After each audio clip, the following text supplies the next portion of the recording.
സംസ്ഥാനത്ത് കൊടും ചൂട് തുടരുന്നു. തിരുവനന്തപുരത്ത് നിന്നും PS വിനയ തയ്യാറാക്കിയ റിപ്പോർട്ടിലേക്ക്.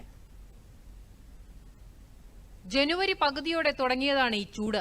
വെയിലത്തിറങ്ങുമ്പോൾ പൊള്ളുന്ന പോലെ. വീട്ടിൻ്റെ അകത്ത് കിടക്കാൻ വയ്യ. നമ്മുടെ ദേഹമൊക്കെ ഒരുമാതിരി പൊള്ളി കുരുകുരാന്ന് വരുന്നുണ്ട്. കണ്ണിൽ നീറ്റൽ കൊണ്ട് ആവി കയറി ഇരിക്കുകയാണ്. അതാണ് പറഞ്ഞത്, തലയ്ക്കൊക്കെ ഭയങ്കര ചൂട് കയറി തലവേദനയാണ്. എന്നാലും ചൂട് അസാധ്യ ചൂട് തന്നെയാണ്. കഴിഞ്ഞ വർഷത്തിനേക്കാൾ ഈ വർഷം ചൂട് കൂടുതലാണ്. ഉയർന്ന അൾട്രാവയലറ്റ് സൂചികയുള്ളതിനാൽ ശരീരത്തിൽ നേരിട്ട് വെയിലേൽക്കുന്നത് പരമാവധി ഒഴിവാക്കാൻ ദുരന്ത നിവാരണ അതോറിറ്റി മുന്നറിയിപ്പുണ്ട്. ചൂട് കാരണം വഴിയോര കച്ചവടക്കാർക്ക് വലിയ ദുരിതം. വെയിലും കൊള്ളണം, വിൽപ്പനയുമില്ല. പിന്നെ ഈ ചൂട് കൊണ്ട് വരാനും പറ്റണില്ല. കാര്യം പറഞ്ഞാൽ ചൂട് മേലെ വേർക്കണുണ്ട്. പക്ഷെ എന്ത് ചെയ്യാൻ പറ്റും? ഒരാൾ 15-16 ദിവസമായി തട്ടുറന്നിട്ട് വെയിലായി കൊണ്ടാണ് വരാത്തത്. ഞാൻ രാവിലെ 11 മണിക്ക് വരുന്ന ഞാൻ പിന്നെ വീട്ടിൽ പോകുന്ന 10 മണിക്ക് രാത്രി. അപ്പം ഈ വെയിലത്ത് തന്നെ ഇരിക്കും. അടുത്തയാഴ്ച വേനൽ മഴയ്ക്ക് സാധ്യതയുണ്ടെങ്കിലും ചൂട് കുറയില്ലെന്നാണ് കാലാവസ്ഥാ കേന്ദ്രത്തിന്റെ മുന്നറിയിപ്പ്.